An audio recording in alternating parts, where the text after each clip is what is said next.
What's going on, guys?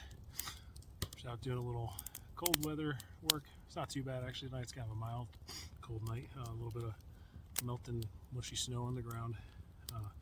Anyway, it's fun. It's fun to get out and just kind of have a good time Friday night. So having a little fire and just kind of testing some of my gear. I'm probably going to do a little night vision walking a little bit. I got PVS 14 with me and handheld thermal. So let's go do a little walk. I'll probably bring the pup along with me for that. But I figured just do a quick little video, kind of showing you guys what I'm up to, and do a little bit of a showcase on the SPR build. So I know I post this pretty often, but it's kind of because it's just a fun gun. It's become one of my favorite guns to shoot, and it's kind of funny now. It seems like the 16-inch and longer barrels and the more SPR general purpose or type rifles are starting to gain some popularity again, for multiple reasons. It makes sense. I think last couple years guys have been focusing so much on super short CQB type builds, and as cool as that is, and it has a some of a point, it has a very limited use, contextually, if you really want to get into it.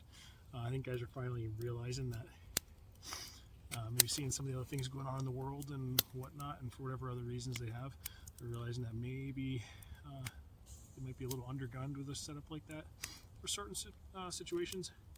Like me being out in the woods, I'd rather have a 16-inch carbine like this. It just checks more boxes for me. I don't need to be using this for CQB type work. And I do that for a living, and there's a very specific time that I like having a little 10-3 barrel little carbine with me. But there's also a lot of times where I feel like that's not quite enough rifle. So specifically what I do with it, it's fine. It's great. I wouldn't want anything else. Give me a red dot, a white light, and a sling on a short little carbine, and I can get most of the work done that I need to get done with it. For more of my personal guns, I like having a little bit of magnification. I like being able to reach out and potentially touch things. PID, see things at distance, is real important. So anyway, this is my SPR. I've seen it a bunch. Ballistic Advantage 16-inch mid-length. It's the Hansen profile. I love the Hansen profile barrels. Just makes more sense to me than government. So you still have the rigidity where you need it. It's got a dead air flash hider on the front with a dead air can. This one's my K. LaRue MBT 2-stage trigger. For the money, I think it's the best trigger you can get. They're somewhere like 75, 80 bucks, I think. They're awesome. I love Geisleys, but I at one point in time sold away all my Geisleys just so I could replace them with LaRue's for a third of the price or something like that. Either way, here's the SPR. The 2.5 to 10 Primary Arms GLX series is right now my favorite mid-range optic. It does everything I need it to. There's nothing out there on the market I see that has kind of beaten it out.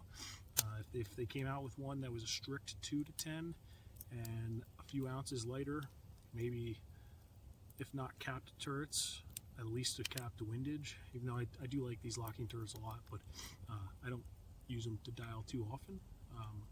But being that they're locked, it's not really an issue. But if I could save a little bit of weight, or if they made this scope but used the new PLXC compact style of turrets where you can choose capped or exposed, that would be really cool. But until someone does that, these are my go-to scopes right now. I think I may or may not have 3 of them on a few different builds.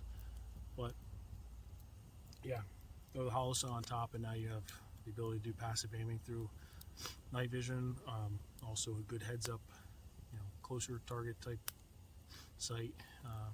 Helps me at distance if you're up on a higher magnification and you need to get on target pretty quick. You can find it through the red dot and then just transfer your eye down to behind the optic and you're pretty close. So it's kind of cool for that too. I don't use it for that as often, but I'm a big fan, as you know, of variable powered optics. I like being able to see things at distance. I like being able to see through obstacles such as sticks and trees and things like that might be in between me and the target. I feel like having magnification like this allows me to do that. But either way, fire's kind of going out, so it's probably a good time to say see ya and go do some walking in the night.